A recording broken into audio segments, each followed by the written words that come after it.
नमस्कार, जय श्री कृष्णा। आप ईश्वर प्रेमी भक्त को मेरा हृदय से नमस्कार। आपके ही कारण मेरे चैनल का ग्रोथ है।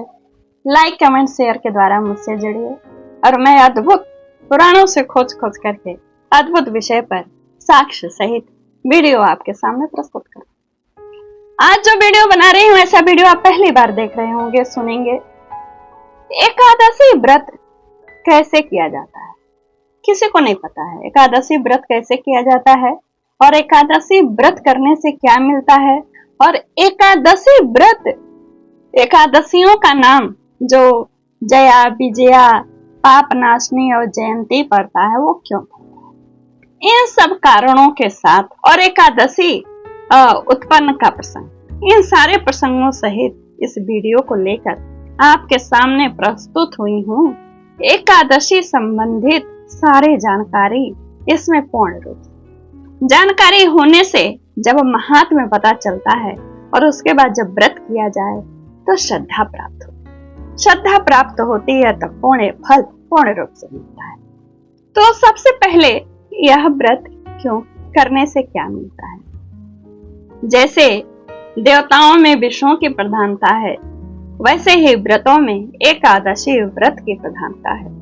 एकादशी व्रत करने से रोग दोष शांत होकर लंबी आयु, सुख, शांति और समृद्धि की प्राप्ति तो होती ही है, साथ ही साथ मनुष्य जीवन का मुख्य उद्देश्य भगवत प्राप्ति भी होती है। एकादशी व्रत का विधान अब मैं आपको बताने जा रही हूँ। दोनों पक्षों की एकादशियों की बात हो रही है। दोनों पक्षों की एकादशियों को भोजन न करें और व्रत का जो नियम है वो अपने शक्ति के अनुसार 4 प्रकार से ये व्रत किया जाता है। पहला व्रत होता है निर्जल व्रत, जिसमें कुछ भी मत खाएं। दूसरा होता है उपवास व्रत। तीसरा होता है केवल एक बार अन्न रहित दुग्ध आदि पेय पदार्थों को ग्रहण करें, पीने वाले। और चौथा होता है नक्त व्रत, यानी दिन भर उपवास रखकर रात्रि में फलाहार करना। और पांचवा एक भुक्त व्रत, यानी किसी भी समय एक बार फलाहार करना। अशक्त, वृद्ध, बालक और रोगी को भी जो भी व्रत न कर सके, यथासंभव अन्न का आहार परित्याग तो एकादशी के दिन करना चाहिए। जो एकादशी के दिन व्रत नहीं कर सकते, वे अन्न के अतिरिक्त अन्य पदार्थ को ग्रहण करके व्रत रख सकते हैं। अब मैं आपको ये पहले तो ये बताऊंगी आपको कि कैसे एकादशियों का नाम जया, विजया, जयंती और पाप नाशनी पड़ता है। फिर उसके पश्चात उन व्रतों को कैसे करना चाहिए और क्या प्राप्त होता है। फिर उसके बाद एकादशी की उत्पत्ति की कथा, यानी यहाँ जो वीडियो है पूर्ण है पूरा। एकादशी संबंधित कोई भी संशय आपको कहीं भी जानकारी लेने के लिए नहीं जाना पड़ेगा। इस वीडियो को देखने के बाद, इस वीडियो को देखने के पश्चात आपको बस आंख मूंद के जिस तिथि पर एकादशी व्रत, कौन सी एकादशी है, उसके हिसाब से श्रद्धा से ही सिर्फ व्रत करना रहेगा। अपने श्रद्धा अनुसार, अपने सामर्थ्य अनुसार, 5 प्रकार का सामर्थ्य अनुसार मैंने व्रत बताया।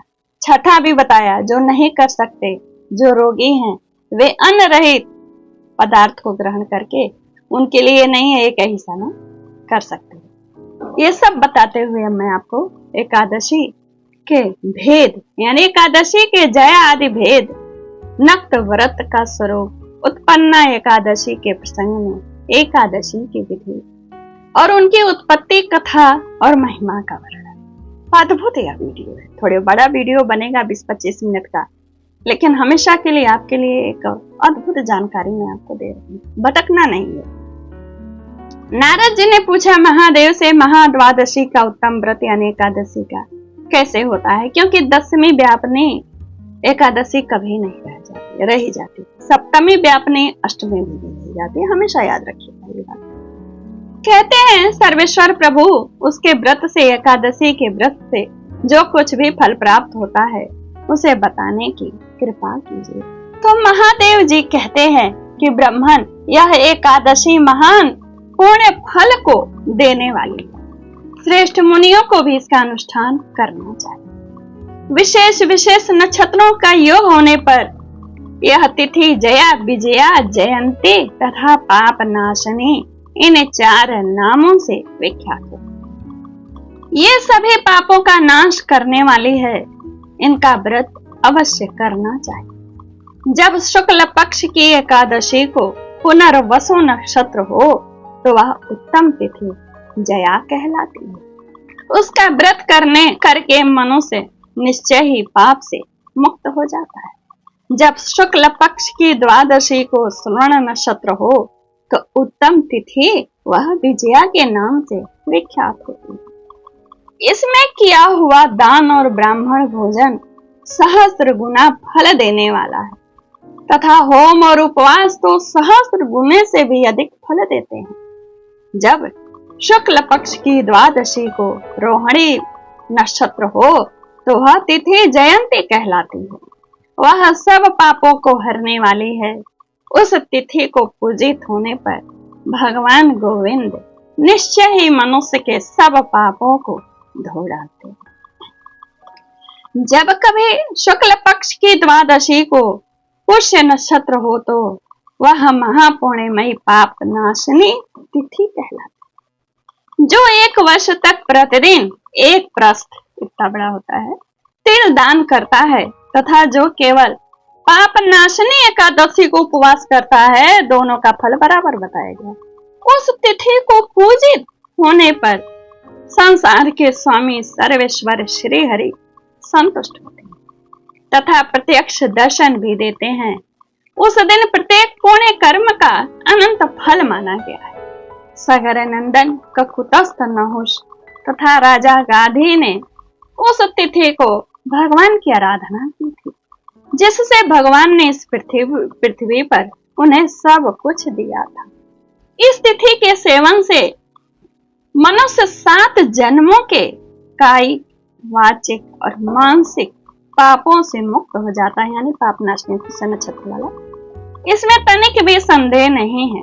पुष्य नक्षत्र से युक्त एकमात्र पाप नाशनी एकादशी का व्रत करके मनुष्य 1000 एकादशियों के व्रत का फल प्राप्त कर लेता है। उस दिन स्नान, दान, जप, होम, स्वाध्याय और देव पूजा आदि जो कुछ भी किया जाता है उसका अक्षय फल माना गया है। इसलिए प्रयत्न पूर्वक इसका व्रत करना चाहिए। जिस समय धर्मात्मा राजा युधिष्ठिर पंचम अश्वमेध यज्ञ का स्नान कर चुके, उस समय उन्होंने यदुवंशावतंस भगवान श्री कृष्ण से इस प्रकार प्रश्न किया। युधिष्ठिर बोले, प्रभु, नक्त व्रत तथा एक भुक्त व्रत का पुण्य एवं फल क्या है? जनार्दन, यह सब मुझे बताइए। नक्त और भुक्त ध्यान रखिएगा, क्योंकि सबको बड़ा संशय रहता है कि एकादशी व्रत कैसे रखा जाए, एक दिन पहले से लेकर दूसरे दिन तक। शिव भगवान ने कहा, कुंती नंदन, हेमंत ऋतु में जब परम कल्याणमय मार्गशीर्ष मास आए तब उसके कृष्ण पक्ष की द्वादशी तिथि को उपवास व्रत करना चाहिए। उसकी विधि इस प्रकार है। दृढ़ता पूर्वक उत्तम व्रत का पालन करने वाला शुद्ध चित्त पुरुष दशमी को सदा एक भुक्त रहे। एक भुक्त यानी 2 टाइम खाते हैं ना, तो एक ही टाइम खाओ। दशमी को सदा एक भुक्त रहे, यानी एक ही बात है। अथवा शौच, संतोष आदि नियमों के पालन पूर्वक नक्त व्रत के स्वरूप को जानकर उसके अनुसार एक बार भोजन। दिन के 8वें भाग में जब सूर्य का तेज मंद पड़ जाता है उसे नक्त जानना चाहिए। रात को भोजन करना नक्त नहीं है। गृहस्थ के लिए तारों को दिखाई दे, यानी दिन डूबने के घंटे के बाद समझ। सन्यासियों के लिए रात्रि को भोजन का विधान नहीं, उनको रात को भोजन करना निषेध है। कहते हैं, कुंती नंदन, दशमी की रात व्यतीत होने पर एकादशी को प्रातः काल व्रत करने वाला पुरुष व्रत का नियम ग्रहण करे और सवेरे तथा मध्याह्न हो पवित्रता के लिए स्नान करे। कुएं का स्नान निम्न श्रेणी का है। बावली, पोखरे, नदियों का स्नान बताया और साथ साथ श्री कृष्ण ने यह भी कहा कि जलाशय में स्नान करने से यदि जल जंतुओं को पीड़ा होती है तो घर में जल को छान करके नहाइए तो ज्यादा पुण्यदायी। ये भी साथ साथ कहा है। लोग कहते हैं कि पांडव श्रेष्ठ घर पर उक्त विधि से स्नान करने के लिए स्नान के पहले निम्नांकित मंत्र पढ़कर शरीर में मृतिका लगा ले, यानी मिट्टी। अब तो साबुन लगाता है, लेकिन उसका मंत्र सुना देते हैं। अश्वक्रांते रथ क्रांते विष्णु क्रांते वसुंधरे मृतके हर में पापम यन्मया पूर्व संचितम। वसुंधरे, तुम्हारे ऊपर अश्व और रथ चला करते हैं। भगवान विष्णु ने भी वामन अवतार धारण करके तुम्हें अपने पैरों से नापा था। मृतके, मैंने पूर्व काल में जो पाप किया, संचित किया है पाप, उस मेरे पाप को हर लो। ओ मिट्टी लगाते हैं। व्रती पुरुष को चाहिए कि वह एक चित्त और दृढ़ संकल्प होकर क्रोध तथा लोभ का परित्याग करे, यानी जितने भी दुष्ट प्रवृत्ति के लोग हैं उनका साथ न करे। केशव की पूजा करे, इसमें प्रकार बताया है, मैंने एक ही शब्द में कह दिया। अपने बुद्धि से जो भी दुष्ट काम लगे वह मत करिए और ऐसे लोगों से दूर रहिए। चुगली इत्यादि नहीं करिए, जो दुराचारी उनसे दूर रहिए। इस दिन भगवान केशव की पूजा करके नैवेद्य भोग लगाएं। घर में भक्ति युक्त मन से दीपक जला कर रखें। कहते हैं पार्थ, उस दिन निद्रा और मैथुन का परित्याग करें। धर्म शास्त्र से मनोरंजन करते रहे। मनोरंजन करने के लिए कहा है, लेकिन भजन कीर्तन के लिए संपूर्ण दिन व्यतीत करें। निपश्रेष्ठ भक्ति युक्त होकर रात्रि में जागरण करें। ब्राह्मणों को दक्षिणा दें और प्रणाम करके अपनी गलतियों के लिए क्षमा मांगे। और कहते हैं जैसे कृष्ण पक्ष की एकादशी है, वैसे ही शुक्ल पक्ष की भी है। इसी विधि से उसका भी व्रत करना चाहिए। कहते हैं पार्थ कि ब्राह्मण लोग भेद करके भक्त को न बताएं कि कृष्ण पक्ष है और शुक्ल पक्ष, साफ साफ उन्होंने कहा है। कहते हैं शंखोद्वार तीर्थ में स्नान करने से, यानी प्रयाग। आपने कार्तिक मास महात्म कथा में सुनिएगा, उसमें कहा उन्होंने उसका उद्धार किया। शंखोद्वार तीर्थ कहाँ है? शंखोद्धार तीर्थ में स्नान करके भगवान गदाधर का दर्शन करने से जो पुण्य होता है, तथा संक्रांति के अवसर पर 4 लाख का दान देकर जो पुण्य प्राप्त किया जाता है, वह सब एकादशी व्रत के 16वें कला के बराबर भी नहीं है।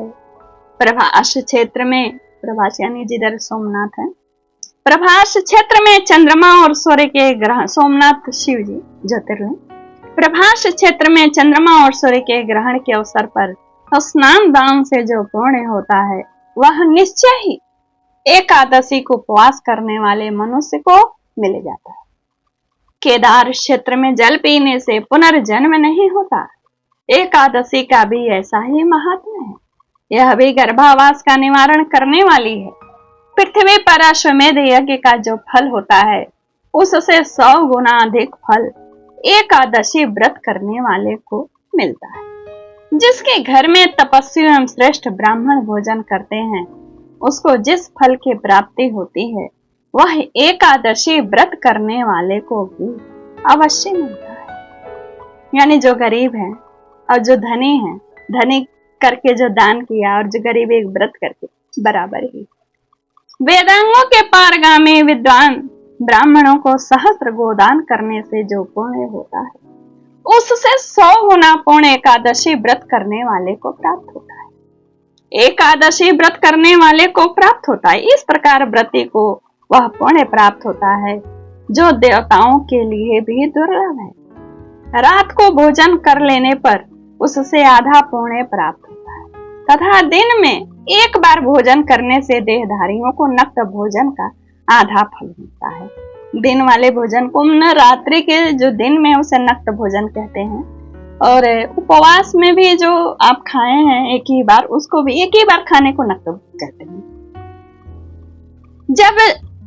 जब तक भगवान विष्णु के प्रिय दिवस एकादशी को उपवास नहीं करता, तभी तक तीर्थ दान और नियम अपने महत्व की गर्जना करते हैं। स्पष्ट फिर से बता रहे हैं, एकादशी के दिन फलाहार ही करना है। उसको भी नक्त वहां बोला गया है, एक ही बार करने वाला। लेकिन वृद्ध और जो मरीज हैं, वो दिन में कई बार फलाहार कर सकते हैं। और एक दिन पहले एक बार भोजन करने को बोला गया है। फिर से स्पष्ट रूप से बता दिया आपको, ठीक है।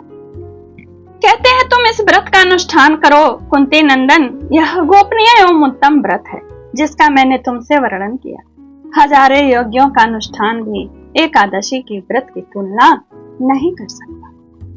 युधिष्ठिर ने पूछा, थोड़ा बड़ा वीडियो बन रहा है लेकिन पूरा सुनिएगा, इस वीडियो को देखने के बाद आपको भटकना नहीं है एकादशी व्रत संबंधी। युधिष्ठिर ने पूछा, भगवान पूर्णिमा एकादशी तिथि कैसे उत्पन्न हुई, इस संसार में क्यों पवित्र मानी गई है तथा देवताओं को कैसे प्रिय हुई। श्री भगवान बोले, कुंती नंदन प्राचीन समय की बात है। 1 मिनट कथा कहने के पहले 1-2 बार भगवान का स्मरण कर लें। ओम नमो भगवते वासुदेवाय, ओम नमो भगवते वासुदेवाय, ओम नमो भगवते वासुदेवाय। कहते हैं सतयुग में मुर नामक दानव रहता था। वह बड़ा ही अद्भुत, अत्यंत रौद्र तथा संपूर्ण देवताओं के लिए भयंकर था। उस काल रूपधारी दुरात्मा महा असुर ने इंद्र को भी जीत लिया था। संपूर्ण देवता उससे परास्त होकर स्वर्ग से निकाले जा चुके थे और शंकित तथा भयभीत होकर पृथ्वी पर विचरा करते थे। एक दिन सब देवता महादेव जी के पास गए। वहां इंद्र ने भगवान शिव के आगे सारा हाल कह सुनाया। इंद्र बोले, महेश्वर ये देवता स्वर्ग लोक से भ्रष्ट होकर पृथ्वी पर विचर रहे हैं। मनुष्यों में रहकर इनकी शोभा नहीं होती। देव कोई उपाय बतलाइए, देवता किसका सहारा ले। महादेव जी ने कहा, देवराज जहां सबको शरण देने वाले, सबकी रक्षा में तत्पर रहने वाले जगत के स्वामी भगवान गरुड़ ध्वज विराजमान हैं, वहां जाओ, वे तुम लोगों की रक्षा करें। भगवान श्री कृष्ण कहते हैं, युधिष्ठिर महादेव जी की बात सुनकर परम बुद्धिमान देवराज इंद्र संपूर्ण देवताओं के साथ वहां गए। भगवान गदाधर क्षीर सागर के जल में सो रहे थे। उनका दर्शन करके इंद्र ने हाथ जोड़कर स्तुति आरंभ की। इंद्र बोले, देव देवेश्वर आपको नमस्कार है। देवता और दानव दोनों ही आपकी वंदना करते हैं। पुंडरीकाक्ष आप दैत्यों के शत्रु हैं। मधुसूदन हम लोगों की रक्षा कीजिए। जगन्नाथ संपूर्ण देवता मुर नामक दानों से भयभीत होकर आपकी शरण में आए। भक्त वत्सल हमें बचाइए। देव देवेश्वर हमें बचाइए। जनार्दन हमारी रक्षा कीजिए, रक्षा कीजिए। दानवों का विनाश करने वाले कमल नयन हमारी रक्षा कीजिए। प्रभु हम सब लोग आपके समीप आए हैं, आपकी ही शरण में आ पड़े। भगवान शरण में आए हुए देवताओं की सहायता कीजिए। देव आप ही पति, आप ही मति, आप ही कर्ता और आप ही कारण है। आप ही हम सब लोगों की माता और आप ही इस जगत के पिता हैं। भगवान देव देवेश्वर शरणागत वत्सल देवता भयभीत होकर आपकी शरण में आए हैं। प्रभु अत्यंत उग्र स्वभाव वाले महाबली मुर नामक दैत्य ने संपूर्ण देवताओं को जीत कर इन्हें स्वर्ग से निकाल दिया है। संस्कृत में वे लोग उनकी स्तुति करते हैं। चूंकि यह हिंदी का चैनल है और संस्कृत मुझे स्पष्ट आती है तो हिंदी में ही उनकी वंदना बता रही हूँ। कहते हैं, इंद्र की बात सुनकर भगवान विष्णु बोले, देवराज वह दानव कैसा है, उसका रूप और बल कैसा है तथा उस दुष्ट के रहने का स्थान कहाँ है। इंद्र बोले, देवेश्वर पूर्व काल में ब्रह्मा जी के वंश में तालजंघ नामक एक महान असुर उत्पन्न हुआ था जो अत्यंत भयंकर था। उसका पुत्र मुर दानव के नाम से विख्यात हुआ। वह भी अत्यंत उत्कट महापराक्रमी और देवताओं के लिए भयंकर है। चंद्रावती नाम से प्रसिद्ध एक नगरी है, उसी में स्थान बनाकर वह निवास करता है। उस दैत्य ने समस्त देवताओं को परास्त करके स्वर्ग लोक से बाहर कर दिया है। उसने एक दूसरे ही इंद्र को स्वर्ग के सिंहासन पर बैठाया है। अग्नि, चंद्रमा, सूर्य, वायु तथा वरुण भी उसने दूसरे ही बनाए हैं। जनार्दन मैं सच्ची बात बता रहा हूँ, उसने सब कोई दूसरे ही कर लिए हैं, यानी उसके जो मंत्रीगण हैं सब दूसरे हैं। देवताओं को तो उसने प्रत्येक स्थान से वंचित कर दिया है। इंद्र का कथन सुनकर भगवान जनार्दन को बड़ा क्रोध हुआ। वे देवताओं को साथ लेकर चंद्रावतीपुरी में गए। देवताओं ने देखा दैत्यराज बारंबार गर्जना कर रहा है। उससे परास्त होकर संपूर्ण देवता 10 दिशाओं में भाग गए। अब वह दानव भगवान विष्णु को देखकर बोला, खड़ा रह, खड़ा रह। उसका ललकार सुनकर भगवान के नेत्र क्रोध से लाल हो गए। वे बोले, अरे दुराचारी दानव, मेरी इन भुजाओं को देख। यह कहकर शिव विष्णु ने अपने दिव्य बाणों से सामने आए हुए दुष्ट दानवों को मारना आरंभ किया। दानव भय से बेहवल हो उठे। पांडुनंदन तत्पश्चात शिव विष्णु ने दैत्य सेना पर चक्र का प्रहार किया। उससे छिन्न भिन्न होकर सैकड़ों योद्धा मौत के मुख में चले गए। इसके बाद भगवान मधुसूदन बद्रिकाश्रम को चले गए। वहां सिंहावती नाम की गुफा थी जो 12 योजन लंबी थी। पांडुनंदन उस गुफा में एक ही दरवाजा था। भगवान विष्णु उसी में सो रहे थे। दानव मूर भगवान को मार डालने के उद्योग में लगा ही था। वह उनके पीछे लगा रहा। वहां पहुंचकर उसने उसी गुहा में प्रवेश किया। वहां भगवान को सोते देख उससे बड़ा हर्ष हुआ। उसने सोचा, यह दानवों को भय देने वाला देवता है, अतः मैं निस्संदेह इसे मार डालूंगा। युधिष्ठिर दानवों की इस प्रकार विचार करते ही भगवान विष्णु के शरीर से कन्या प्रकट हुई, जो बड़ी ही रूपवती, सौभाग्यशालिनी तथा दिव्य अस्त्र शस्त्रों से युक्त थी। वह भगवान के तेज के अंश से उत्पन्न हुई थी। उसका बल और पराक्रम महान था। युधिष्ठिर दानव राजमुर ने उस कन्या को देखा। कन्या ने युद्ध का विचार करके दानव के साथ युद्ध के लिए याचना की। युद्ध छिड़ गया। कन्या सब प्रकार की युद्ध कला में निपुण थी। वह मुर नामक महान असुर उसके हुंकार मात्र से राख का ढेर हो गया। दानव के मारे जाने पर भगवान जाग उठे। उन्होंने दानव को धरती पर पड़ा देखा। पूछा, मेरा यह शत्रु अत्यंत उग्र और भयंकर था, किसने इसका वध किया है? कन्या बोली, स्वामी, आपके ही प्रसाद से मैंने इस महादैत्य का वध किया। शिव भगवान ने कहा, कल्याणी, तुम्हारे इस कर्म से तीनों लोकों के मुनि और देवता आनंदित हैं, अतः तुम्हारे मन में जैसी रुचि हो उसके अनुसार मुझसे कोई वर मांगो।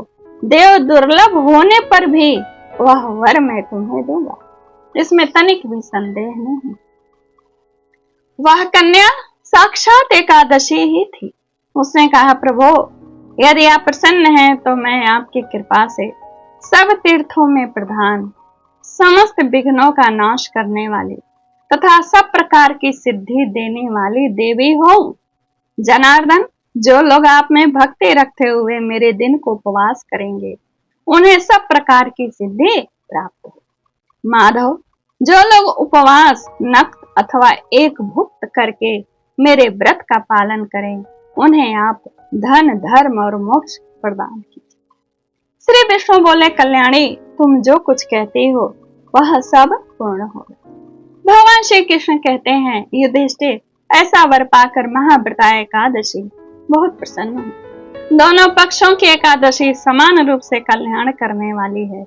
इसमें शुक्ल और कृष्ण का भेद नहीं करना चाहिए। यदि उदया काल में थोड़ी सी एकादशी, मध्यम में पूरा द्वादशी और अंत में किंचित कभी छोटी तिथि होने के अनुसार त्रयोदशी हो तो वह त्रिस्पर्शा एकादशी कहलाती है।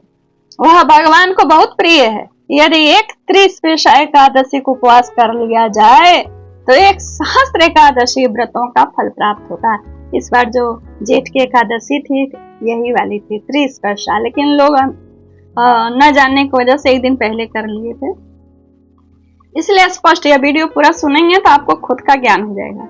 इसी प्रकार द्वादशी में पारण करने पर सहस्त्र गुना फल पाया गया है, लेकिन त्रयोदशी में अनंत गुना। अष्टमी, एकादशी, षष्ठी, तृतीया और चतुर्दशी ये यदि पूर्व तिथि से विद्ध हो तो उनमें व्रत नहीं करना चाहिए, यानी इसी में उदया हो।